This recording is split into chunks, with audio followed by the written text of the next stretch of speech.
Welcome to the VedaFoods Health Show with Dr. J. Apte. So how are you today? I'm doing excellent. The spring is there, all the trees have bloomed. I really feel more energized. I am so glad to hear that. I know you weren't exactly doing wonderful with some cough, and so I'd love actually to hear about what you do for that. I personally love warm water and lemon. What do you do? I add few things more in that. I add fresh ginger root in it and honey, lemon and fresh ginger root in a glass of warm water. That is my favorite ginger tea. And I just wake up with that tea and it kind of helps me to soothe my throat and my cough and congestion. And it's funny, when I was coughing and few of my patients said, Dr. J, you cannot get sick. I said, with all of you around, sometimes I'm allowed to because I'm a human being too. Exactly. So you Yeah. just mentioned two herbs that I actually love. I use ginger all the time. So what are some really valuable properties of ginger, and what are the things are ginger good for? Carly, ginger in Ayurveda is called Vishwa Bheshaj. And the name meaning of that word Vishwa is the whole universe, is the medicine of the whole universe.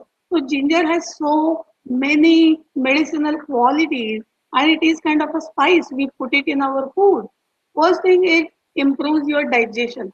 And I know millions of people have digestive issues and they end up taking all these digestive enzymes, spend like hundreds of dollars doing that. If they buy a ginger root for like 50 cents, that will give them 10 times more results if they add little bit ginger in their food. Ginger is also good for congestion. It's excellent for that.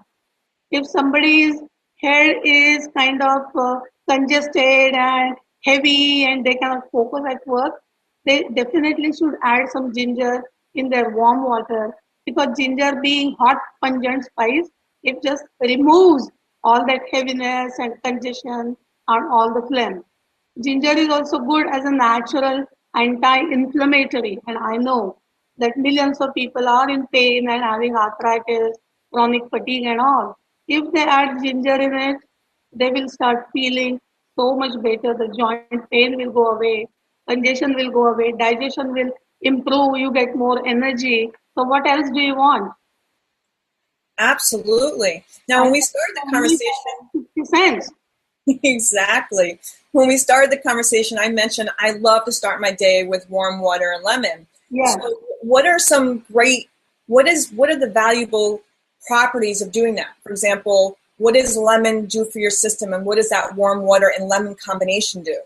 Okay, the first thing, Carly, it's very important that you brush your teeth and drink a glass of warm water.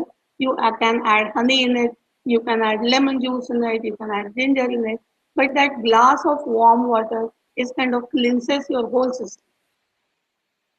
And majority of the times people always like they when want to do their fasting blood sugar, do it in the morning. When people are taking medicine for thyroid, the first thing they do it in the morning.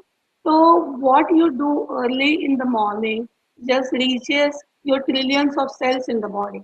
And when you're drinking that glass of water, it flushes your whole system. Ayurveda is all about cleansing and making our body completely clean and it functions well. So Ayurvedically, our whole body is like a highway. When the highways are free, all the cars are moving freely. There is so much clear traffic.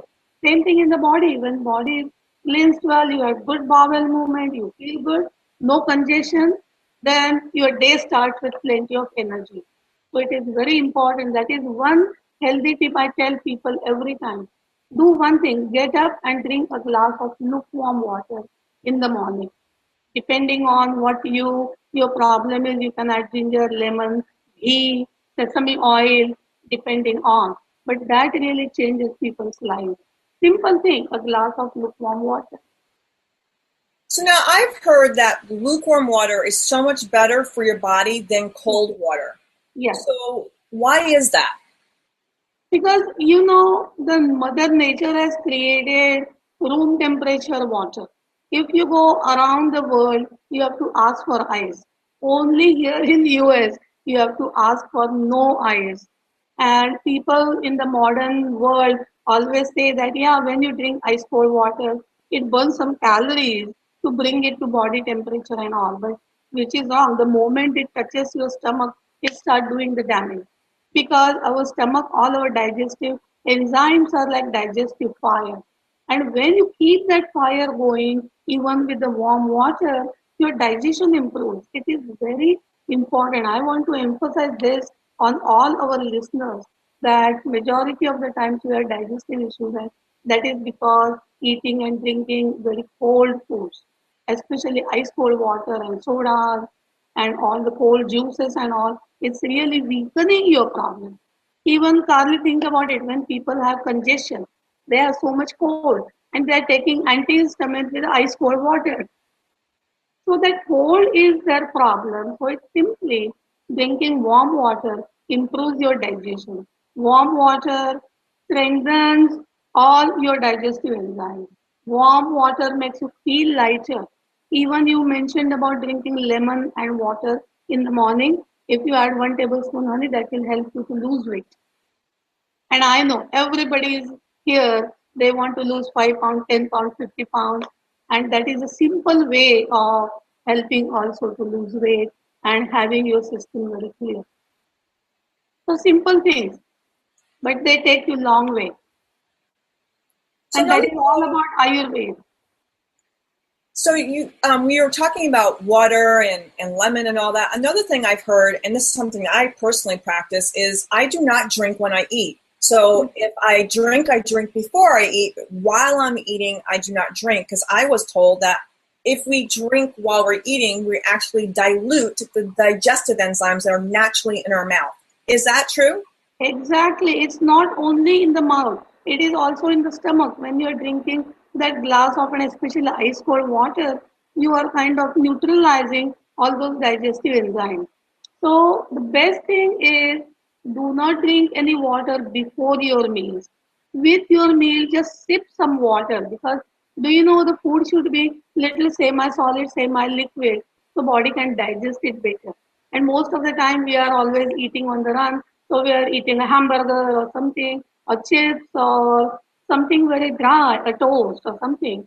So which becomes very dry. So you can just have few sips with your meal. But the best way to drink water is 1 hour after your breakfast, 1 hour after lunch, 1 hour after dinner. So that really cleanses your system. So when you drink water is also important. What is the temperature of the water is also important. Another thing that we always say, more the better. So I see people drinking like 10 to 12 glasses of water every day. And then what happens? We end up eating junk food like chips or crackers or pretzels or something. And that salt and drinking water, it stays on the body. And then people start gaining weight and the body swells up and the blood pressure rises. So do you know, like a main thing when people want to lower their blood pressure and maintain within normal limits, they have to cut down on salt and how much water they drink, because that also depends on your body constitution. Ayurveda is very individual specific. So if Vata people, they are very dry, so they need to hydrate themselves more. Pitta people, they are very hot, so they do good with like 5 6 cups of glasses of water. But for Kapha people who are kind of little chubby, they have plenty of fluids in the body, they need maybe 5 glasses of water. That everything depends. But some amount of water is essential, but too much is bad, too ice cold is bad. And just I heard people do that, drink glass of water just before meals. So they said we eat less and we lose weight, which is not right, which weakens your digestive power, digestive fire.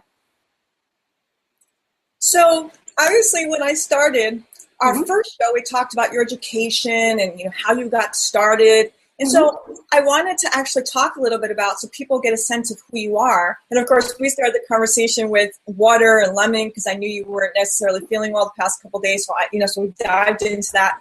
I would love to go back into really finding out, what are some of your passions?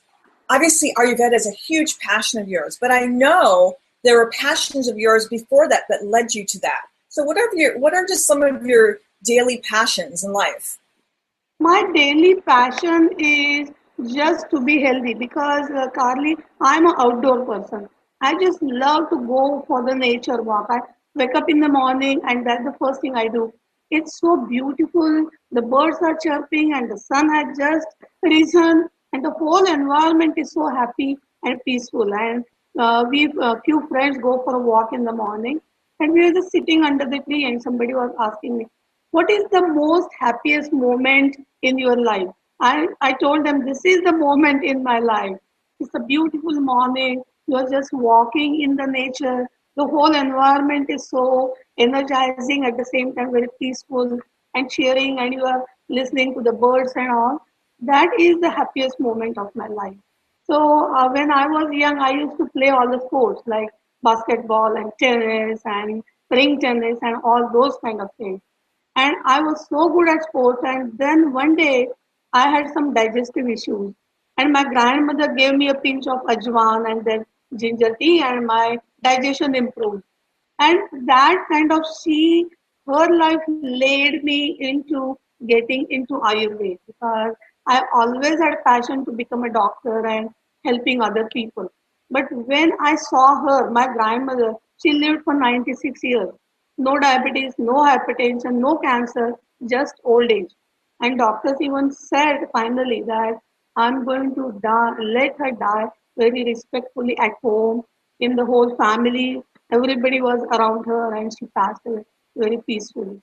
So she always had this ginger tea and ajwan or something at home. So we never used to get sick. So I used to hardly see a doctor when I was growing up. And then I said, when I grow up, I am going to be an Ayurvedic doctor. And that led me into this because Ayurveda is all about being healthy. It's not about treating the disease. What conventional our healthcare we talk about is more disease care. But Ayurveda gives you so many tips and gives you so many things that you can maintain your health. And more what you can do to be healthy is more important than what your doctor is going to do. Because doctor will help you to take care of your health problems. But what you do, like going for a walk, eating right, meditating every day, exercising every day, that you have to do. You are living with yourself 24 hours a day. So this Ayurveda is really helping me fulfill my passion. And I tell everybody, Ayurveda is not for me even only this life, but next few lives. Because more you know about Ayurveda, you understand that more less you know about Ayurveda. So there is so much more to learn. And I learn from each and every of my clients. Every client makes me think more Ayurvedically. And I can go home and I read books and all that. We also have a group of few Ayurvedic doctors, so we discuss all those cases and things among ourselves and all. So mostly my life revolves around Ayurveda, and I'm very happy I'm doing it. So what were some of the people in your life? You mentioned, that your grandmother lived, your mother lived for a long time, right? And, she used to drink a lot of ginger tea and what have you. What are some of the other people that literally inspired you to get into Ayurveda, or people that you looked up to, or mentors? Yeah, mainly as I always talk in my different talk that my grandmother was my first guru who led me into Ayurvedic lifestyle. And you may feel that she was Ayurvedic doctor, but she was not. But she was living Ayurveda. She was a living example of what Ayurveda can do to your health. So she was my guru. Then my second mentor was my own mother because my mother was an excellent cook, excellent cook. She cooked not only for the family, but our distant relatives also used to come and really admire her cooking skills. So I was watching her when I was young. I never cooked. I was always watching her cooking different things and adding all the spices together and adding all the six states. Then I learned in Ayurveda that was the science behind it. But when she was putting like the turmeric and cumin seed and coriander seed and mustard seeds, when they pop, they put like hing in it, chilies or garlic, ginger. It's amazing. The food is so low in calorie, but it was in high in taste and it tasted so delicious. So again, when I went to Ayurveda, again Ayurveda is mostly about the diet and lifestyle. And people don't realize, but most of the time, the cause of our health problem is in the wrong diet or in the wrong lifestyle. When you eat, where you eat, how you eat, everything makes the difference. So those two people, and third, Guru was my teacher who really taught us real Ayurveda. It's not only through the books and all. We used to go to college, at 7:30 in the morning, and we used to recite all these Sanskrit verses. And it's beautiful. Sanskrit is written, our textbooks are written in only one line. And there is so much meaning in that one line. You can write a whole book about it. And that our teacher, he really inspired me to learn through Ayurveda. And another beautiful thing about my degree is simultaneously we learn conventional. So here we are learning and looking at how Ayurveda looks at health and conventional medicine looks at health. And when I came to US, I just stuck to Ayurveda. And I'm really happy that I'm doing it because there are thousands of doctors practicing conventional medicine, but there are only very few which are into through Ayurveda. And when I see the excellent results my clients get, I'm very passionate and I want to keep on doing what I'm doing. So we mentioned environment. So Yes. would you not say that environment is so important? Our surroundings, the room we're in, the energy of that environment, and the same thing when you're eating. So if you're eating in a stressful environment, that also affects your mind, your body, your spirit. So I'd like you to touch upon a little bit and the fact that Ayurvedic and Ayurveda ties in the mind, body, spirit aspect. Yeah. So let's get a little bit into that. And obviously this is just one show of many, and I really look forward to all the future shows where we start, breaking it down into the different doshas and all that. But let's share with everyone a little bit how, like you said, it's a very holistic medicine, that how it actually literally ties into the whole body and what that is. Just a little bit. Okay, so just few minutes ago we were talking about eating. Let's talk about it. So, Carly, when we talk about eating, it's not only eating the food, but all your five senses are gaining that energy. It is nourishing your body. That's why the food has to look good. We want to kind of garnish our food with cilantro and tomatoes or something. It should look very colorful. It should look very appetizing. Even it has to sound good. Think about when you are eating chips, and if they are not crunchy, if you are eating chocolate chip cookie, if it is not crunchy, you may not like it. So the food also has to sound good. Food also has to smell good. They did a very popular experiment with the Pavlov's experiment, that the dog was away from the kitchen, but when he was just smelling the food, the bell started ringing in his stomach and all that. So when you look at all that food, which is very tasty, your mouth starts watering even before you put that food in your mouth. So all those five senses, the food has to sound, look, it has to touch good. That's why we Indian people eat with hands. Do you know it's not that we didn't have spoons or fork, but when you are eating with your five fingers represent all the five elements: the earth, the water, the fire, air, and ether, the space. So when you are eating with all those foods, then you are kind of nourishing all those five elements in the body. And when the food is tasty, don't we say that it is finger licking good? So you have to eat with your all five fingers. Food tastes better that way too. And another thing we don't realize, but food also nourishes our mind, and food also nourishes our spirit. So food has to have that subtle energy in it. And that's why eating fresh food. Why am I getting into Ayur foods and Veda foods?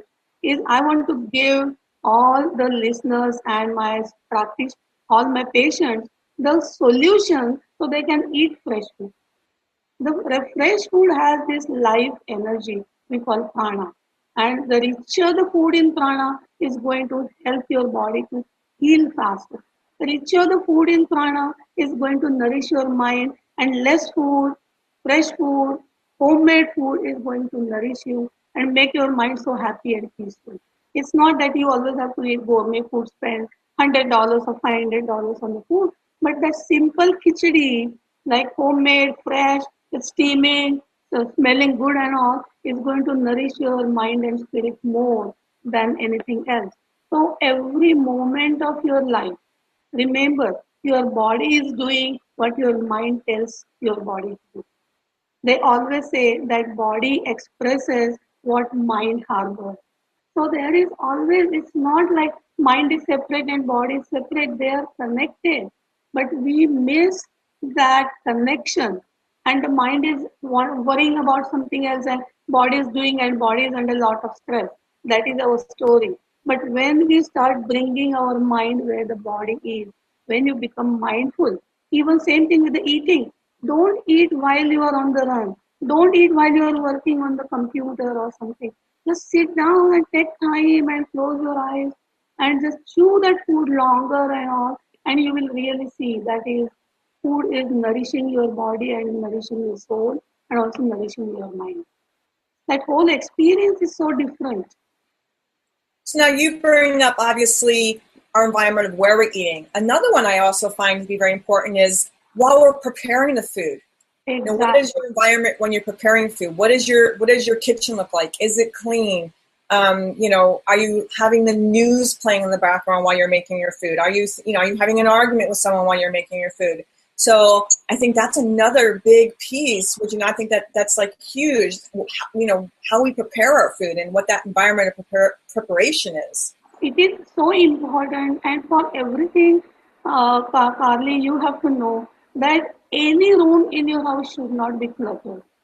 Even your kitchen also should be clean. You should have enough spices, very handy, so you can prepare that food. So there has to be the energy circulating around it. Less the clutter, more is the energy. When there is more energy, you feel energized. You feel like doing so many things. Suppose you have all those spices on the counter, you don't know which one to grab and which one to use and all that. But when you have just enough, then you know exactly which spice you are going to use today in making this different sub vegetable or different dal or your pasta or any Mexican food you are preparing. So it is very important that your mind energy is good, your kitchen is very clean and clear, and another important thing, you have all the good utensils. People spend so much money eating out a lot, but if you make that simple food at home with your own heart, remember, it is very important what kind of emotions you have during when you're preparing the food, that also make the food very different. And think about it, when you go to fast food place and where that cook is going to get minimum wage salary, do you think he's going to pray or he's going to chant while cooking? He may be very angry or he may be very stressful, but those emotions also get in the food. I remember in one of the talk, Deepak Chopra said, if you are angry, do not eat.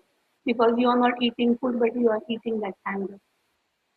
And that's why it's very important that you become peaceful. Even you kind of respect the food you are eating, because that food, if you are non-vegetarian, then that chicken or fish or whatever they have sacrificed their life to become your food. So you have to respect that food. You have to pray. You have to be more peaceful and calm and sit down and eat. When you have that whole environment, you may have some flowers, you may have some insect, good food and all, you will really see you digest food so well. And when I tell people to follow these few things, it's amazingly different. And since we were talking about the food, let me also tell you that lunchtime is coming close. So all the listeners, if you take that power nap for 20 minutes, eat your food and just find a spot away from your desk and just close your eyes and take that power nap. It is the most ideal and the most healthy thing you will follow for yourself. In Mexico, they call it siesta. Here we call it cat nap. In India, we call it warm cooking. So around the world, all these old people have recommended taking a power nap.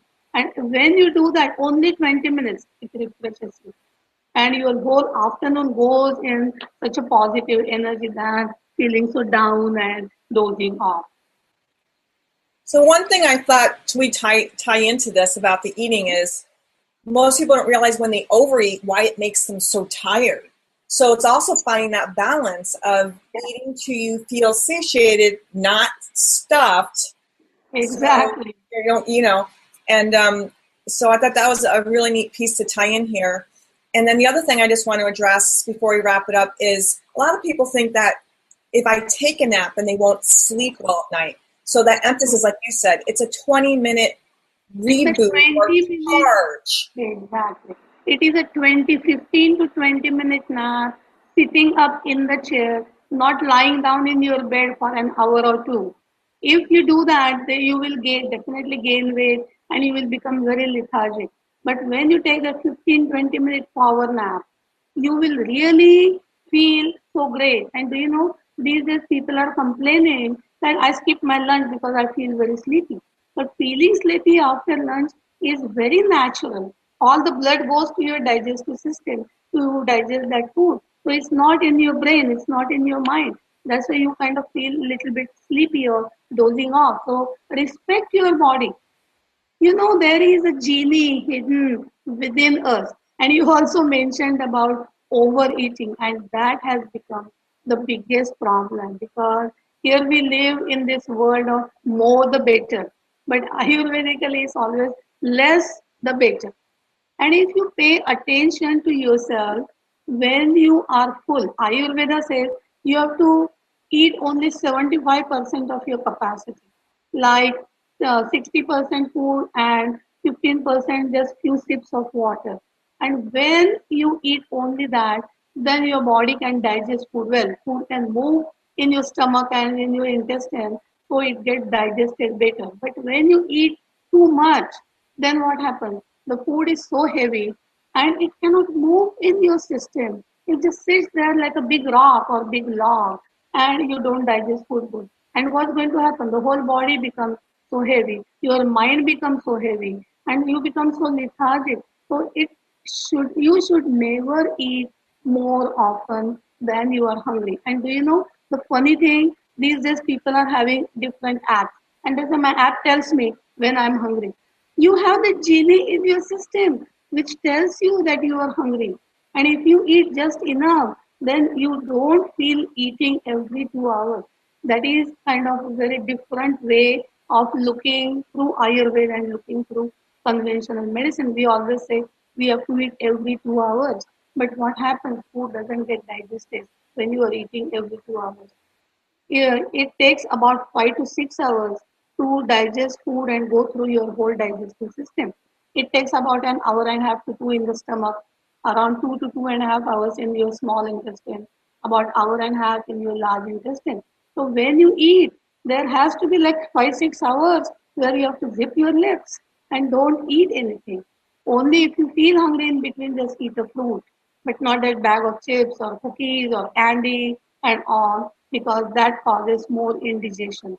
And we don't realize that, but body when does not digest food, it creates toxin we call ama in your system. And that ama is very heavy and sticky and mucousy and it goes through all those channels and make us very drowsy and make us very lethargic. So you should not be eating more. Always pay attention, and that's why you have to be mindful when you are eating. You have to be mindful when you are working. Anything you do, you have to be mindful. Because do you know, Carly, when we drive the car, why have they banned cell phone? Because all of a sudden your mind is going, who is calling you, and you are busy talking to them, and you are prone to having an accident. So it is very important that whatever we do, we put our mind there. And when you become mindful, your body knows it all. You do not need any app or you do not need any gadget to tell you when you are hungry, when you are thirsty, you should be eating. Your body is supposed to tell you. You have that mind, and that mind wakes you up, and mind says, "Hey, you are hungry. No matter what, you have to eat." And mind says, "No, you are so full. Even if all your friends are eating dinner, food is still sitting in your stomach, so just zip your lips and don't eat." So paying attention, being mindful about everything is very important. But we are losing that connection to within. We are so busy in this external world, but we always have to go within. pay attention, and that's what that meditation. And if you become mindful, you are meditating 24 hours a day. Isn't it beautiful? It's absolutely beautiful. Yeah. So I am looking forward to so many more shows with you. But for now, I'd like people to know where they can find you. And I thought we'd mention both websites because I think the VedaFoods website is VedaFoods.com, where people can go and find beautiful, wonderful foods that are whole and they're diabetic friendly and they're whole roasted grains. But I also want people able to reach out to your HN Wellness site so they can learn about you and your practice and everything. So can you please tell everyone also about your Wellness Center website? Yes, my wellness website is www.hnwellness.com. And H and Wellness, the name is also health and nature. The whole Ayurveda is based on nature. So how nature can create our health, how we can see the connection between the mother nature and our health. That's why the name is Health and Nature Wellness Center. So the short form is www.hnwellness.com. And they can email me at info@hnwellness.com. My center is beautifully located in Mountain View in California. It's in the heart of the Bay Area. Wonderful. Well, that's it for today because you and I could talk forever. I really look forward to so many more shows. Thank you so much, everybody, for joining us. If you have questions, you can also inbox us at guest at VedaFoods.com. And actually, we have a new email for that. So I'll be putting out a blog post. We'll have all the links and the websites and everything that you could possibly need. So for today, that's it. We wish you all a wonderful day, and we look forward to next time. Have a great day, everyone. Thank you, Carly.